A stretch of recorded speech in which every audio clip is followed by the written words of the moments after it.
na ndenge na yo mwane balobi tokota lelo biso nyonso na bilare butike tokota na biso tolata voya nsima mboka tala ayesali na ndenge na yo mwane.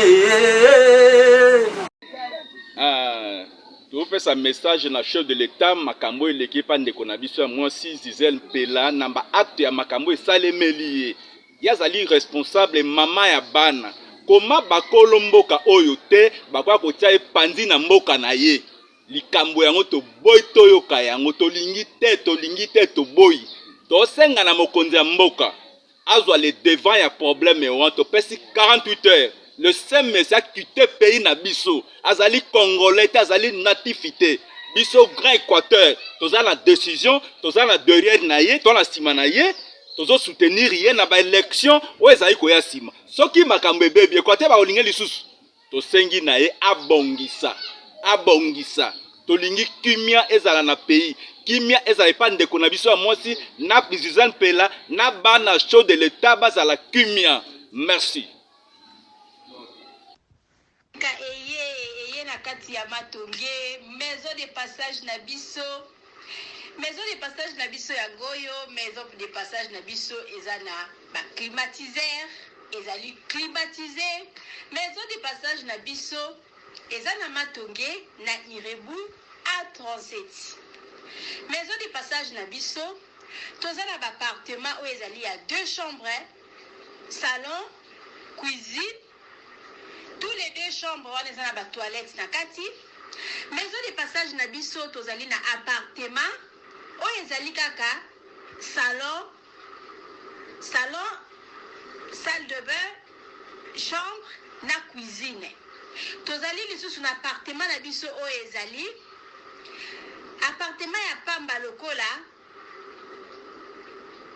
chambre na toilette na do salle de bain na ona kati chambre oyo ezali ya pamba oyo ezaka na salle de bain okoyamba bapaya na yo na kati chambre oyo ezali chambre salon cuisine salon ezali ya munene comme kokoyamba bapaya na yo na kati comme okoki koyamba bapaya na yo libanda mai na biso ebimaka kitoko courant na biso toza na balune ebele toza na groupe na biso soki courant ekei totie essence na kati ya groupe ndako na biso ezali sécurité eza la sécurité ya makasi maison de passage na biso na matonge toza kobengisa bino mwana nyonso to ya poto benga numéro oyo ozomona réserver place na yo mpona ozwa place na yo ya kolala na kati ya maison de passage na biso tozali na boutique oyo bazoteka baduver bazoteka nyonso tu na kati ya boutique wana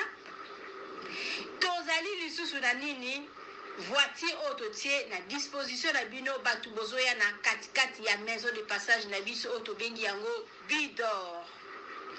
Contactez Bijou d'Or TV, contactez numéro oyo moni, réservez place na yo ozwa place na yo avant parce que ba place na biso mingi eza kozala toujours occupé benga avant zwa place na yo okozala jamais déçu. Merci.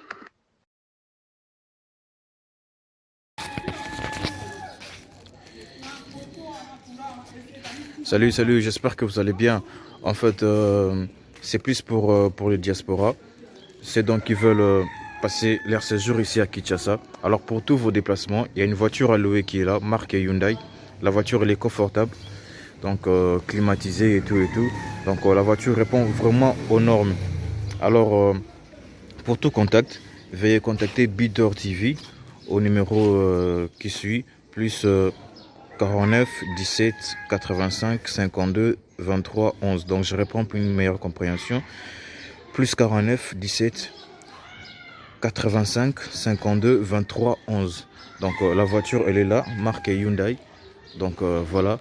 Donc ici nous sommes à Kinshasa. Donc pour tous les diasporas, pendant tous vos séjours à Kinshasa, voilà la voiture elle est là pour vos déplacements et tout. Donc partout où vous voulez y aller, la voiture elle est là.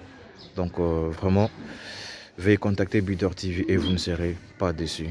Merci et bye.